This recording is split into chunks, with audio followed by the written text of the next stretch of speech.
Leguía, que, lo dijimos la semana anterior, gobernó entre 1919 y 1930. Y les decía, y ahora hay que repetir eso, que ese fue un tiempo de bonanza económica y de efervescencia social y política. Había mucho dinamismo, se fundaron dos partidos políticos, como ya les mencioné, el Partido Aprista Peruano y el Partido Comunista Peruano. Se difundieron las ideas principalmente sociales, ¿no?, sobre los problemas del Perú, sobre todo el famoso libro de ensayos de José Carlos Mariátegui, ¿no es cierto? 7 ensayos de interpretación de la realidad peruana. Así de largo es el título de un libro que en realidad es un libro corto, porque cada ensayo, en cada uno de los 7 ensayos es breve. Y también les hablé de un libro que está casi olvidado y es mucho más profundo, mucho más amplio, abarca mucho más que el libro de Mariátegui, el libro Peruanidad de don Víctor Andrés Belaúnde Díez Canseco. En estos trabajos y otros desde luego, se manifiesta la inquietud por estudiar, por analizar, por reflexionar sobre los problemas del Perú, que eran diversos y bastante, hasta ahora lo siguen siendo, ¿verdad? Esos problemas no se han resuelto. Si bien es cierto que nuestro país ha progresado, no podemos negar que hay un progreso. Perdón, voy a beber un sorbo de algo.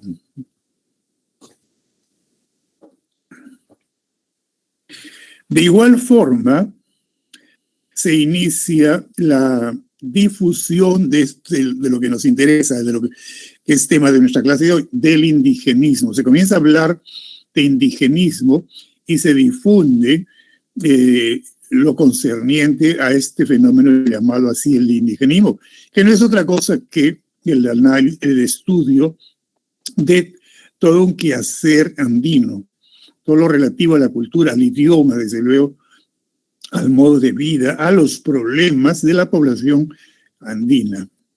Y esto está manifestado más que nada en la literatura, en la literatura principalmente narrativa, y en la pintura. Como les dije, ¿no?, hay importantes pintores indigenistas.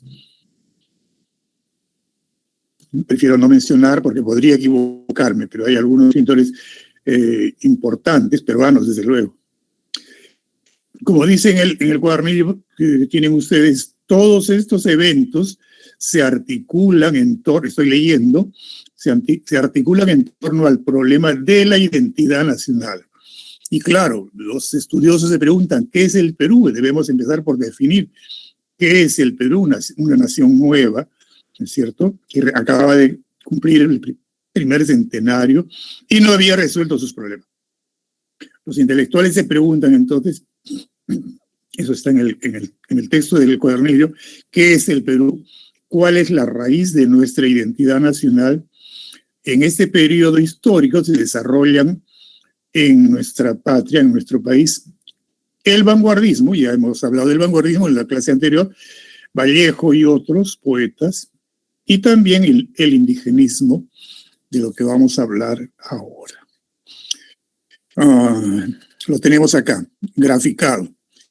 Es el gobierno de Leguía, que va del 19 al 30. Hay una cierta bonanza económica, pero en virtud de que las empresas transnacionales ya se han instalado para explotar la riqueza, sobre todo la riqueza minera. Entonces eso significa que el Perú entró a ser dependiente del capitalismo, dependiente del capital extranjero, y lo es hasta ahora, ¿no es cierto?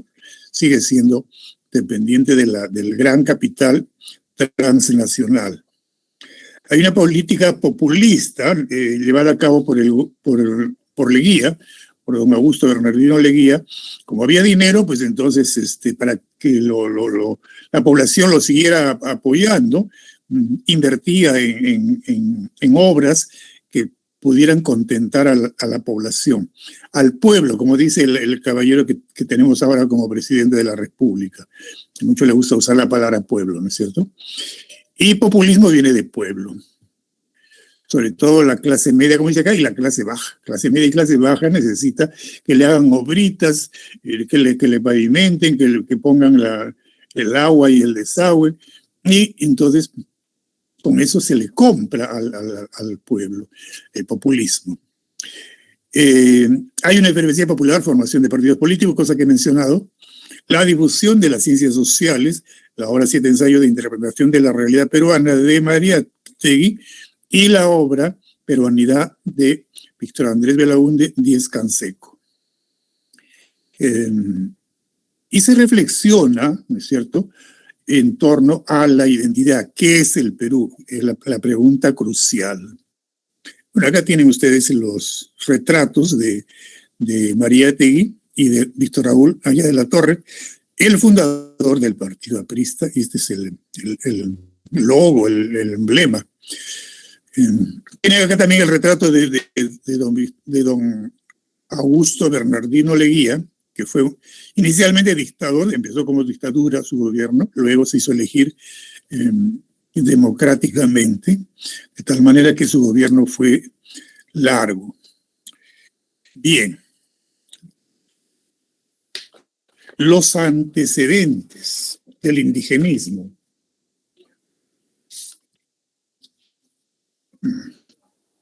Como antecedentes debemos señalar, por ejemplo, la presencia indiscutible de Ciro Alegría y de José María Arguedas, que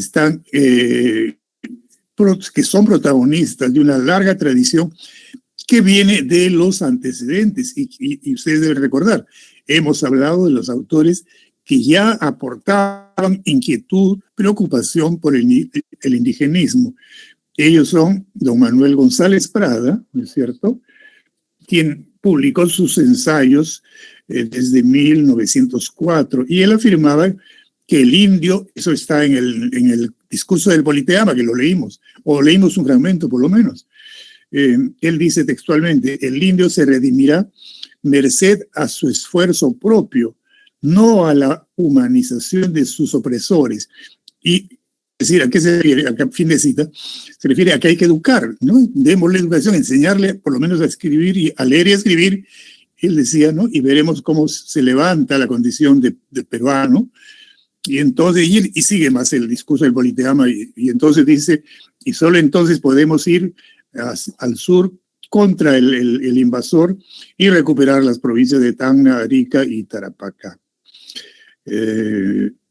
También está en esa línea de precursores la cusqueña, la narradora cusqueña Clorinda Mato, con su novela Avecinido, en la cual, como recordamos, sin duda, ella hace una denuncia del abuso, de la opresión de la cual es objeto el indígena por parte de los señores, de los ricos, y en complicidad con las autoridades, con los gobernantes, con el prefecto, con incluso autoridades de la iglesia, los sacerdotes y obispos.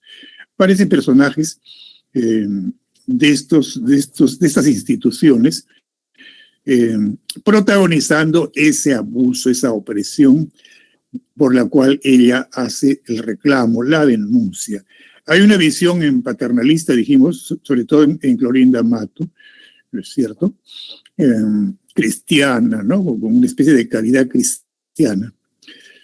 También hay que mencionar en esta línea de antecedentes a Enrique López Albújar, un profesional del derecho. Él es limeño, pero trabajó muchos años en la Sierra del Piura, en el norte del país, y allá pudo conocer muy de cerca el problema los problemas andinos, los problemas del indio. La palabra indio no la tomemos peyorativamente, la utilizo yo porque así igualmente la usan el propio Mariátegui y todos los pensadores de este tipo. Como resultado de esa compenetración de don Enrique López Albújar en el ejercicio de su profesión de juez, publica sobre todo los cuentos andinos en 1920. Y como recordarán, tal vez recuerden, lo mencionamos la semana pasada, Mariátegui publicó sus 7 ensayos de interpretación de la realidad peruana en el año 1928, libro en el cual, de algún modo, él toma las ideas de González Prada, que es el pionero, ¿no es cierto? González Prada ha sido el primer hombre, el primer peruano en hablar de estos problemas. Por medio de siete problemas, valga la redundancia, ¿no es cierto? Uno es precisamente el problema del indio, y así lo enuncia Mariátegui en su libro, El problema del indio, y otros 6 problemas. No obstante, ni González Prada, ni Clorinda Amato, ni Mariátegui conocen a fondo el problema de lo andino, y lo conocen con una mirada externa, ¿no es cierto? Porque ellos no forman parte de esa comunidad, de esa cultura, no conocen el idioma. Mariátegui no conoce el idioma quechua, y esa es una limitación en Mariátegui, y lo propio en González Prada. No así en Clorinda Amato, que ella sí conocía el quechua, como lo dijimos en su momento. Entonces, pues, el enfoque de González Prada y de Clorinda Amato es paternalista, ¿no es cierto? Sobre todo ellos lo ven un poco de fuera. En el caso de Mariátegui se identifica más, pero, como repito, la limitación en su caso es el desconocimiento del idioma.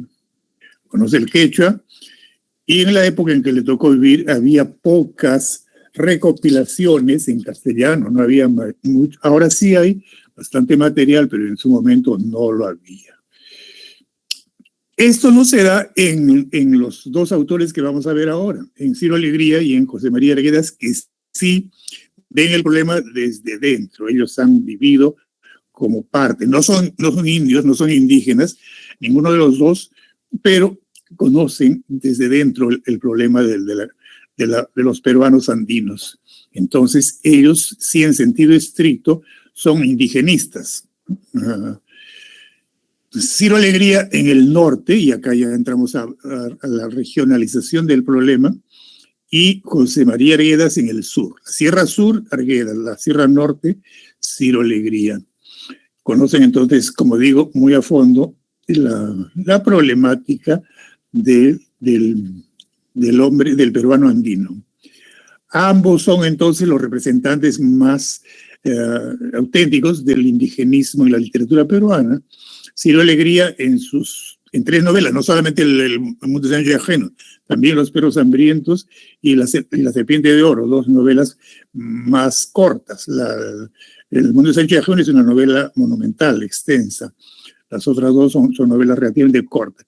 Describe en las 3 novelas, se dice ambas cuando nos referimos a 2, A y B, pero en este caso son 3, no podemos decir ambas. En las 3 novelas describe y relata, desde luego, los abusos que cometen en este caso los gamonales, los señores dueños de haciendas en la sierra, que explotan al indio, es decir, lo hacen trabajar por un salario mínimo, miserable, o incluso le arrebatan sus tierras.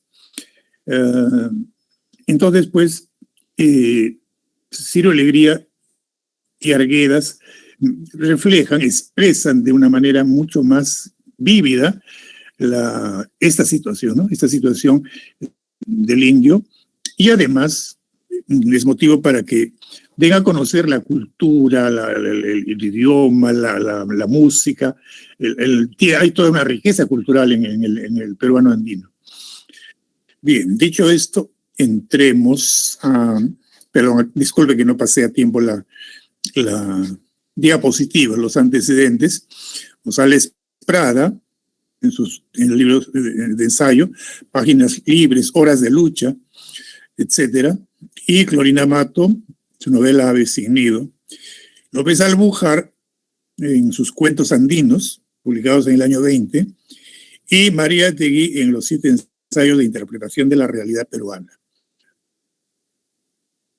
Las zonas son 3. Olvidé mencionar a Escorza. Manuel Escorza es otro indigenista menos difundido que Ciro Alegría y que José María Arguedas, porque lamentablemente murió relativamente joven en un accidente de aviación, pero dejó una novela importante, Redoble por Rancas. Redoble por Rancas nos muestra, igual que Ciro Alegría y que José María Arguedas, el problema del indio en la zona centro, principalmente en Cerro de Pasco. El Cerro de Pasco es un departamento que abarca la Sierra Alta del centro del país y también parte de la selva. Es un departamento, una región grande. En la Sierra Alta del Cerro de Pasco estaba instalada una compañía norteamericana que explotaba la minería, ¿es cierto? El mineral. Y la Sierra, el nombre ya no existe, la Sierra de Pasco Copper Corporation. Y esta compañía, pues, es el agente de la explotación del problema que plasma Manuel Escorza en su novela Redoble por Rancas. Me faltó decir eso, mencionar eso, disculpen. Y los representantes, Ciro Alegría, José María Arguedas y Manuel Escorza. Hoy vamos a ver solamente Ciro Alegría y Arguedas. Ciro Alegría nació en la provincia de Huamachuco, en el departamento de La Libertad, ¿no es cierto? Vivió entre 1909 y 1967. Estudió en la Universidad de Trujillo y se afilió en su juventud al Partido Aprista peruano, como muchos jóvenes, sobre todo en el norte del Perú, porque el fundador allá de la Torre era también trujillano. Sin embargo, en todo el Perú generó un gran entusiasmo juvenil y toda la gente, o gran parte de los jóvenes de la época, se afiliaron a este partido. Muchos de ellos posteriormente desencantados terminaron alejándose o renunciando. Es el caso de Ciro Alegría, que se desafilió, renunció y se afilió mucho más adelante, o no tanto, en 1950 y tantos, a otro partido que se fundó posteriormente, Acción Popular, que ahora está un poco en crisis, pero es un partido importante que fundó don Fernando Belaúnde, que fue presidente 2 veces, en el año 63 y luego nuevamente en el año 80, en 1980. Ciro Alegría se afilió en Acción Popular y siendo diputado por Acción Popular, murió en 1967. Es decir, vivió lamentablemente una vida relativamente corta. Otro detalle de su biografía es que en el año 60, en 1960, fue incorporado como miembro de número de la Academia Peruana de la Lengua. Sus novelas han sido traducidas y siguen traduciéndose a diversos idiomas. Ciro Alegría es muy reconocido. Y ni qué decir Arguedas, quizás Arguedas más que Ciro Alegría, me atrevo a decir porque lo he comprobado. Bueno, pues la obra suya comprende, como les dije, 3 novelas. La Serpiente de Oro, que publicó en 1935, Los Perros Hambrientos, en 1939, y la obra mayor, El Mundo es Ancho y Ajeno, en 1941. Dejó una novela inconclusa, ¿no?, de 1973, que publicó, ¿no?, pero no ha tenido mucha difusión, mucho después de que él ya había muerto, de manera póstuma. Y también un libro de cuentos titulado Duelo de Caballeros, del año 63, de 1963. Acá tienen bastante sintetizado lo que acabo de decir en torno a su biografía y su producción. Vamos a referirnos ahora a la novela, al Mundo es Ancho y Ajeno. Es narración, pero también se le da el carácter de épico, de género épico. ¿Por qué? Porque hay unos personajes que son heroicos, ¿no es cierto?, en la novela. Rosendo Maki, principalmente, el líder de la comunidad de Rumi, donde ocurre la acción. Hay todo un desempeño digno de considerarse heroico, la razón por la cual se considera que hay una presencia de lo épico, es una novela épica en todo caso. En cuanto al ámbito social, nos presenta la lucha entre los terratenientes, los dueños, los señores hacendados, y los campesinos, que son dueños de comunidades. Y entonces la pugna se da entre esos dos sectores sociales en la sierra del Perú, en este caso, en la Sierra Norte. Pervive en una especie de feudalismo. Esos señores hacendados, los gamonales, protagonizan una especie de feudalismo. Ustedes saben que el feudalismo se dio en Europa en la Edad Media, varios siglos atrás, y sin embargo, en el Perú andino está muy presente ese feudalismo, con la diferencia de que estos señores de hacendados no protegían, al contrario, despojaban a los indios que eran dueños de comunidades. A diferencia de los señores feudales de Europa que los tenían sometidos, pero los protegían. Acá no, el gamonal no protegía al campesino. Todo lo contrario, lo explotaba. La acción transcurre en la primera mitad, como estoy leyendo acá en la diapositiva, del siglo XX. Se presenta el problema del gamonalismo, lo que acabo de explicarles. Los gamonales o hacendados representan o simbolizan el poder económico y político que tienen amistades en Lima, los diputados, el presidente de la República, hay una complejidad, son dueños de haciendas. Y las comunidades, en cambio, son un sistema muy ancestral, muy antiguo, ¿no? No existía la propiedad individual, sino la propiedad comunitaria. Una comunidad de campesinos eran dueños y eran muy solidarios entre sí. Y eso está representado en la novela en la comunidad de Rumi. Las condiciones de trabajo son extremas porque el hacendado que protagoniza acá el problema está muy cerca y entonces todo el tiempo los está hostilizando. O los explota, o los contrata como peones, pero en un sistema, en unas condiciones extremas de trabajo, de explotación. Y finalmente les arrebata sus tierras. Veamos el argumento. La historia contada en el mundo de Sancho y Aje.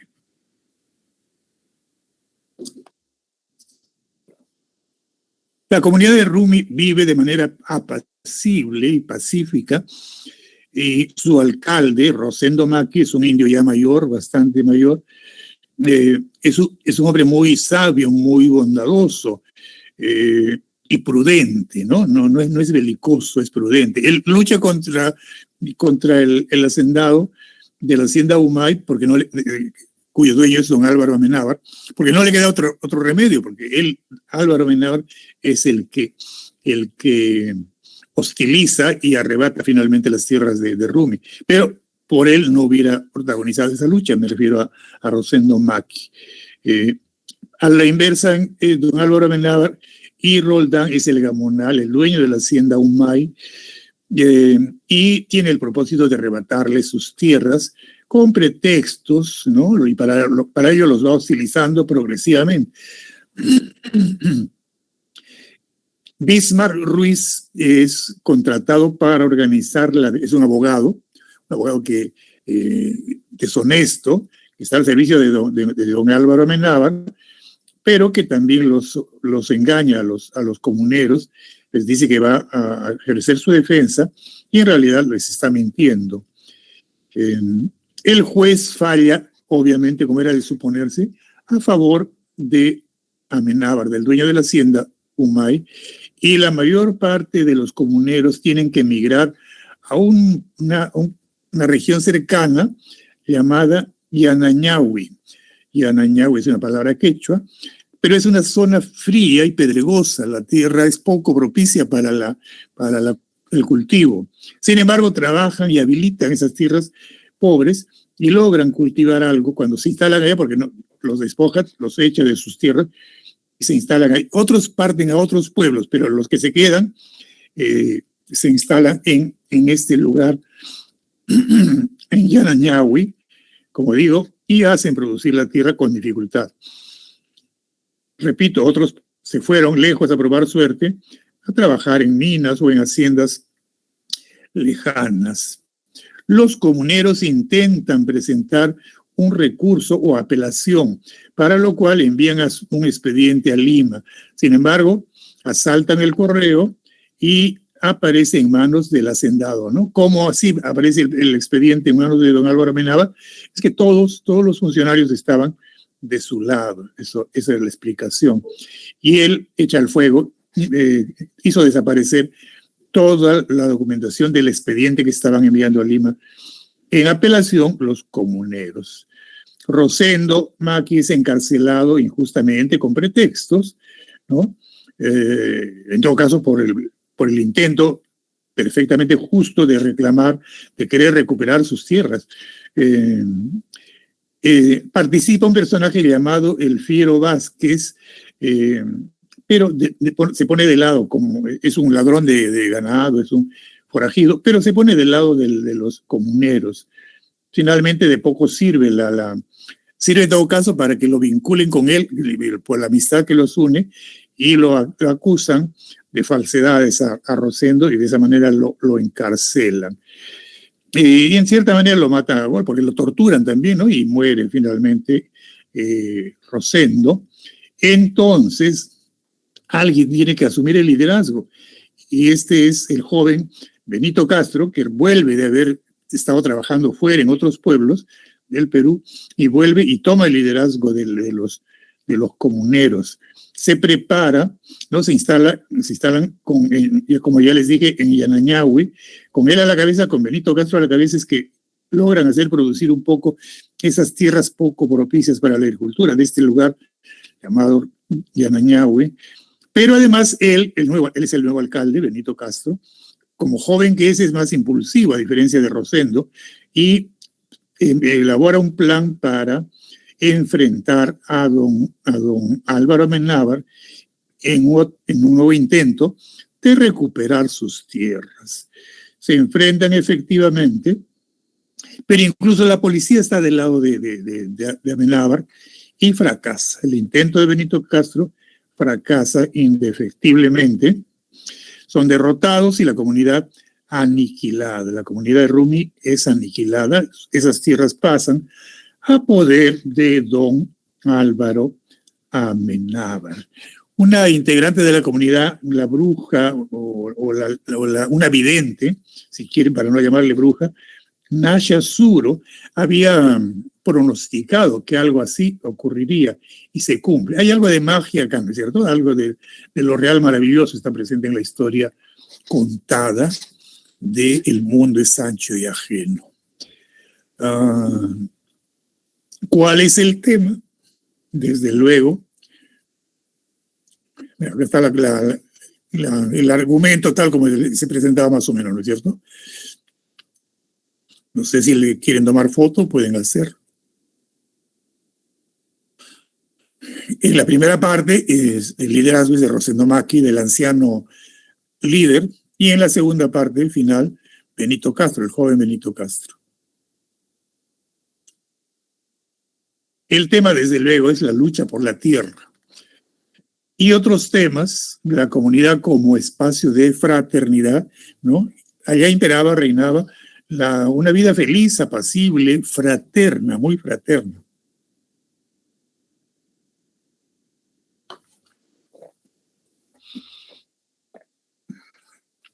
La comunidad como espacio de fraternidad es un tema complementario, entonces. Otro tema complementario sería la justicia mal empleada, la justicia mal aplicada a favor del poderoso, en este caso del hacendado. La sabiduría popular. Les dije al empezar que Rosendo Maki es un hombre sabio. Él no ha ido a la escuela, pero eso no impide que haya adquirido sabiduría. La sabiduría ancestral que se transmite de generación en generación por vía oral. La sabiduría popular, pues, es un tema también. Y la corrupción, ¿no? Miren esta palabra, ¿no? Que tan de moda. Ustedes pensarán, queridos alumnos, que la corrupción se ha inventado ahora, hace unos pocos años en el Perú, con los gobiernos recientes, pero no. Desgraciadamente la corrupción está desde la independencia. Estaba Bolívar acá, todavía no se había marchado después de las batallas de Junín y Ayacucho, y ya había corrupción en los dirigentes del naciente gobierno de 1824, ¿no es cierto? Bueno, pues como comentario finalmente diremos que Ciro Alegría valora la comunidad campesina como un lugar de solidaridad con lo cual estamos reiterando lo dicho, frente al feudalismo mal empleado por parte de los hacendados, en este caso el hacendado Álvaro Amenábar. Para Ciro Alegría, la comunidad es la única realidad que puede hacer digna, pues, que puede dignificar la vida de la persona, en este caso los indios de la región andina. En la novela se concibe que la comunidad es superior a otras estructuras sociales de la ciudad, ¿no? Es decir, allá reina una organización sabia y perfecta, todos viven satisfechos. Bueno, pues, pero eso desgraciadamente ha desaparecido, ha ido desapareciendo. No es un ente estático. La comunidad andina, las comunidades andinas no eran entidades estáticas, más o menos evolucionaban, ¿no? Se iban poniendo a tono con los tiempos, con los cambios sociales, pero permanecía. Me temo que actualmente ya casi no existen ya comunidades de este tipo. Frente al tradicionalismo de Rosendo Macchi y Benito Castro, eso también hay que señalar como conclusión, como comentario final, ¿no? Son dos estilos, el liderazgo de Rosendo Macchi y el liderazgo del quien lo sucede como alcalde, el joven Benito Castro, son estilos diferentes, ¿no? Prudente el de Rosendo e impulsivo el de Benito Castro, lo cual se explica por la diferencia de edad. El primero es un hombre anciano y el segundo es un hombre joven. Al final de la novela nos pone de manifiesto que el narrador conoce los hechos sociales que se presenta, que se narra, que se describe, ¿no? En este caso, la aniquilación de la comunidad y la comunicación y la aniquilación del indio, del indígena, que es propietario, dueño de la comunidad. En buena cuenta desaparece no solo la comunidad, desaparece la persona. Claro, no mueren todos, ¿no? Pero parten a otros pueblos en busca de sobrevivir, trabajar de alguna manera para sobrevivir. Finalmente diremos que Ciro Alegría realizó entonces con esto una denuncia también, ¿no? Igual que Clorinda Mato, igual que Manuel González Prada. Una denuncia de las connotaciones políticas que tiene esta problemática social andina. Había complicidad. En el cuadernillo, alumnos, hay un fragmento, ¿no? Los invito a leer.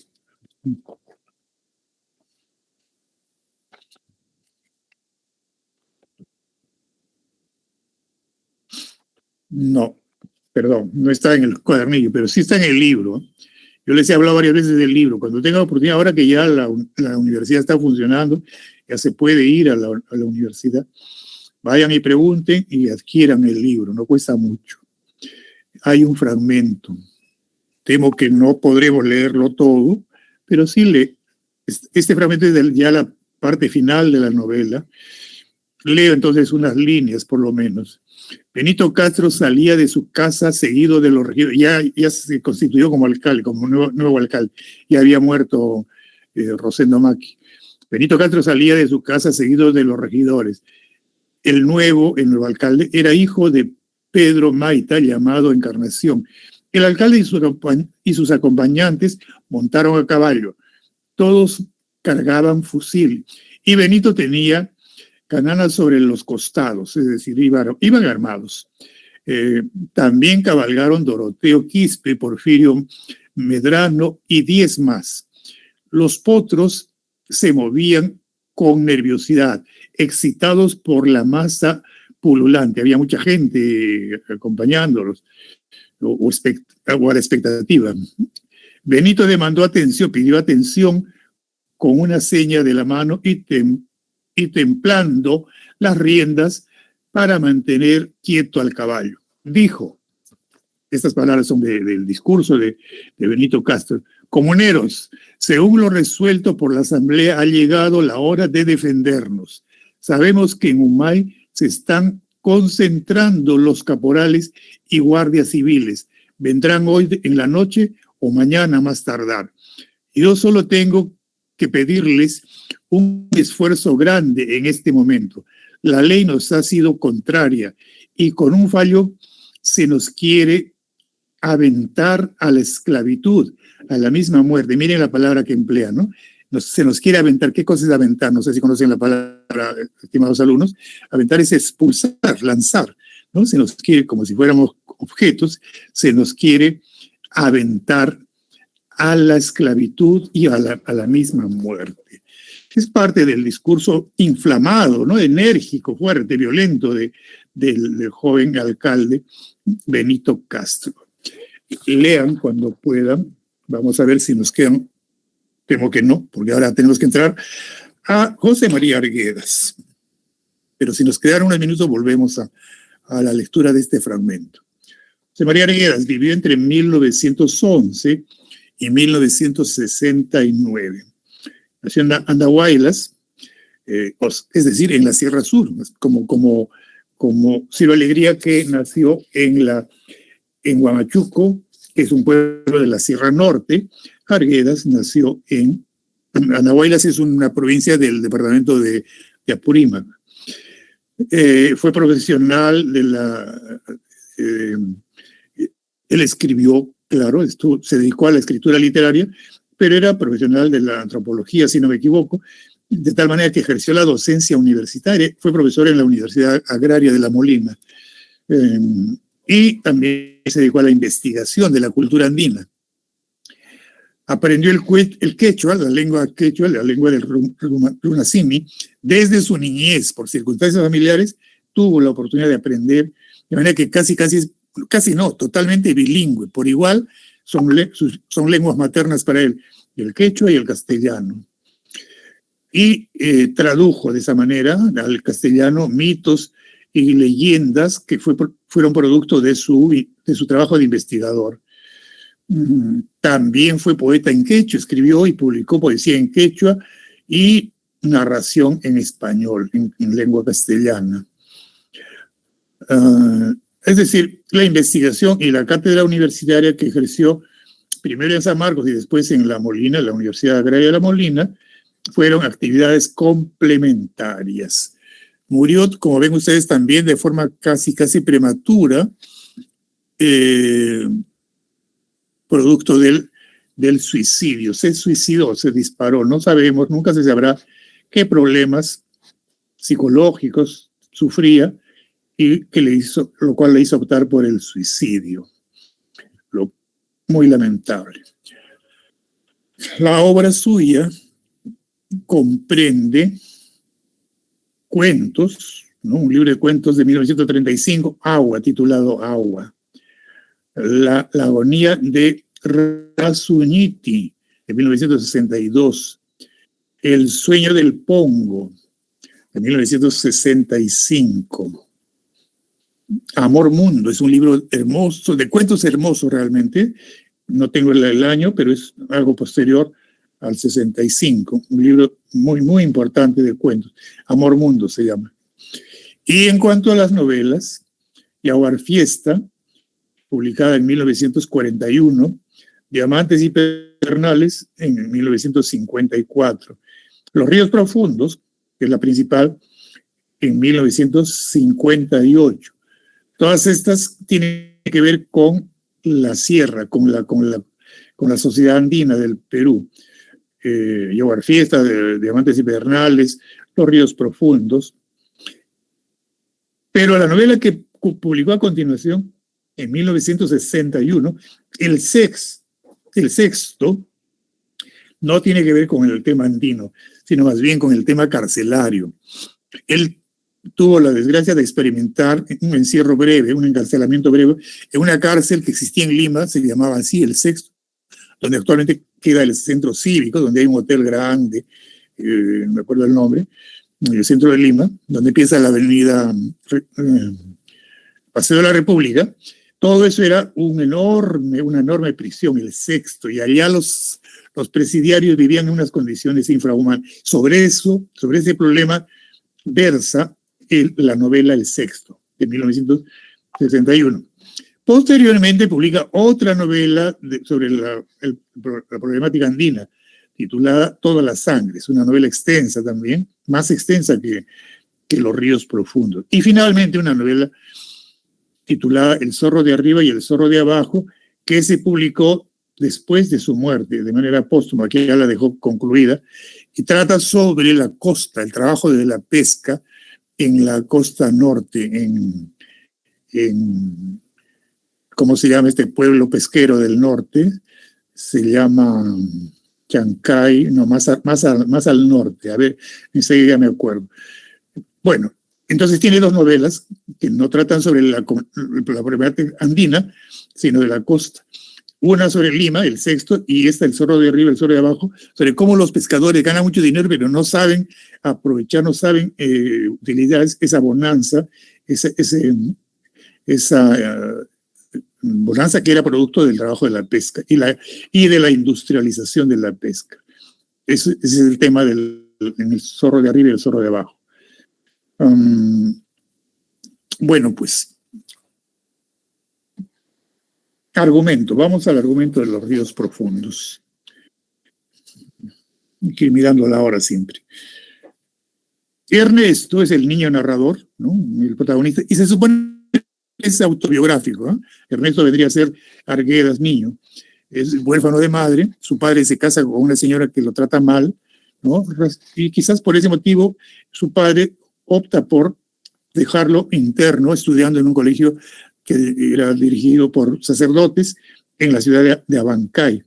Pues bien, él como narrador, niño narrador, y su padre, que es un abogado de provincias, que va de pueblo en pueblo ofreciendo sus servicios, llegan al Cusco, visitan al viejo, así sale como dicen, no sale su nombre, sino el viejo. Es un tío lejano del papá de Arguedas, un pariente que es déspota y que trata mal, de manera cruel, a sus colonos. Y el padre del niño Arguedas, del niño Ernesto, va con cierta expectativa de que este caballero que es adinerado, pues pueda favorecer en algo al sobrino y al sobrino nieto. Y no es así, los recibe desde luego, pero no los apoya, no lo apoya al sobrino nieto, que es el papá de Ernesto. El padre le enseña a Ernesto durante el tiempo, los días que estuvieron en el Cusco, las piedras del muro incaico. El niño queda maravillado al contemplar estos monumentos, ¿no? Que están actualmente también en el Cusco, y ustedes pueden verlos o quizás ya hayan tenido oportunidad de visitar el Cusco. Y le parece al niño Ernesto que las piedras hablan y se mueven. Entonces ya en él va apareciendo esto del realismo mágico, que lo habrá de poner en sus novelas. Este contacto con este mundo antiguo, en la arquitectura del Cusco, genera en el niño Ernesto su plena identificación, mayor razón para que él se termine de identificar con la cultura andina. También será testigo del maltrato que sufren los indígenas a manos de los terratenientes de Cusco, cusqueños. Ernesto narra los viajes que hace con su padre por la Sierra Sur, por varios pueblos de la Sierra Sur, y finalmente salen de Cusco hacia Abancay, en donde, como adelanté, su padre lo deja en un colegio que tiene internado, ¿no es cierto? Y él parte para seguir ejerciendo su profesión en diferentes pueblos. El colegio se constituye pues en el escenario, en un espacio de violencia, porque ahí los chicos pelean, hay rivalidades de todo tipo entre ellos, y cada niño, cada adolescente simboliza uno de los aspectos o de los estratos de lo que es el Perú conflictivo, ¿no es cierto? Uno de los personajes es la Opa Marcelina. Opa se llama una mujer que es un poco demente, de la cual abusan incluso diferentes personas, diferentes adultos y algunos de los mayores, de los alumnos mayores que ya tenían, pues, qué sé yo, 16, 17 años. Algunos jóvenes terminaban el colegio a los 20 años. Esta es la parte fea, pero la pone, ¿no? Eso existe en la realidad, pues aparece en la novela. Hay un sentimiento de culpa, aquel que lo hace suyo, pero que no lo es, ¿no es cierto? Entonces va sintiéndose un poco, sintiéndose mal de el hecho de que sucedan estas cosas en el Perú. Ernesto irá por otro lado, los domingos a la hacienda Patibamba, donde traba cierta amistad con los colonos, con los peones, y se identifica también con los peones que son explotados en esta hacienda Patibamba y en las haciendas en general. Viven en condiciones infrahumanas. Por otro lado, dentro del colegio, él traba amistad con un chico, con un compañero, con Ernesto. Ernesto le obsequia un trompo que en quechua se llama zumbaillo. Esta es una bonita palabra, zumbaillo. Y mire, la palabra es onomatopeica, por eso digo que es bonita, porque imita el sonido. No sé si ustedes han tenido oportunidad, los varones, de hacer bailar trompos, ¿no? Al lanzar, luego que enrollan en la cuerda y lanzan el trompo, produce ese sonido. Zoom. ¿Se dan cuenta? De ahí que la palabra zumbaillo es más bella que la palabra trompo en castellano. Es onomatopeica. Y hay en el colegio concurso de zumbaillos, pero el detalle de la fraternidad entre los dos chicos, Ernesto y Antero, está patentizada en el regalo que le hace de un bonito zumbaillo. Hay una rebelión de las chicheras y también Ernesto se identifica con estas mujeres, se mete en la marcha, en la manifestación que hacen de protesta por algún motivo, porque no les dan los insumos que ellas necesitan para su negocio en las picanterías donde venden comida y chicha. La lideresa de este movimiento es doña Felipa, y el niño Ernesto llega a hacer amistad con doña Felipa y otras de estas mujeres. Los alumnos comentan el rumor de que aparece una peste, una enfermedad, y los alumnos comentan de que la peste es producto de algún pecado, ¿no? Porque escuchan eso, decir, hay creencias de este tipo. ¿Y cuál es el pecado? Pues el abuso que cometen los funcionarios, incluso el padre director, el sacerdote director del colegio, es cómplice de esos abusos de las autoridades. Bueno, la peste mata, hay gente que va muriendo, ¿no? Luego llega al colegio, algunos también enferman. Los indios, animados de una visión mágico-religiosa antigua que ellos han heredado, creen que la peste es una entidad viviente, ¿no es cierto?, a la que pueden combatir con rezos. Y le piden al padre director, que es sacerdote, que haga rezos, que haga misas con ellos para terminar con la peste. Existen estas creencias que son propiamente medievales, ¿no es cierto? Bueno, pues eso con relación al argumento. Habría mucho que decir, desde luego. Está reseñado brevemente en estas dos diapositivas.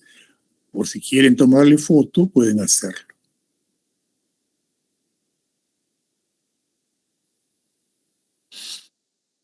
El tema de la novela, desde luego, el tema principal es la identificación con el mundo andino, la identificación del narrador, que es el Ernesto, niño, con el mundo andino. Y otros temas, la violencia racial y social, que está patente, que se patentiza en el colegio, en el internado. Existen esas rivalidades por razones raciales o de poder económico. El desarraigo cultural, ¿no? Él se siente, con su padre de pueblo en pueblo, se siente desarraigado. El sistema opresivo de la educación, ¿no? También eso está presente en el internado. El abuso. El vínculo andino del hombre con la naturaleza. Hay una comunión con la naturaleza. Hay un río que pasa por la ciudad de Abancay, en la parte baja, hay que descender mucho para llegar al río, y un puente, el puente llamado Pachachaca, que aparecen como elementos simbolizadores de esa comunión con la naturaleza. Yo tuve oportunidad de conocer, cuando se cumplieron 100 años del nacimiento de Arguedas, hubo un congreso internacional de literatura allá en la ciudad de Abancay, y nos hicieron participar de una serie de actividades, entre ellas visitar el río y el puente del Pachachaca. Como comentario final diremos que Arguedas en esta novela plantea una visión andina del mundo. Efectivamente, en el hombre quechua existe una actitud animista, ¿no? Los elementos naturales tienen vida.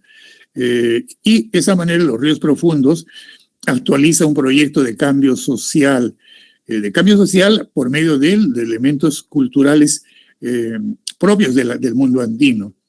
La novela pues propone que la sociedad peruana se consolide en una unidad plural, diversa, que no deje de lado estos elementos propios de los Andes, ¿no? de la ancestral cultura andina.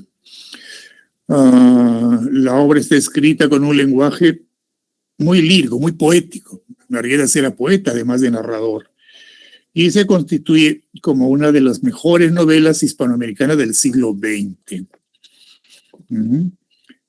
En ese congreso del cual les cuento, hubo gente, también como algo que ocurrió también con el centenario de Vallejo, y les he referido que en Lima se organizaron congresos en las universidades.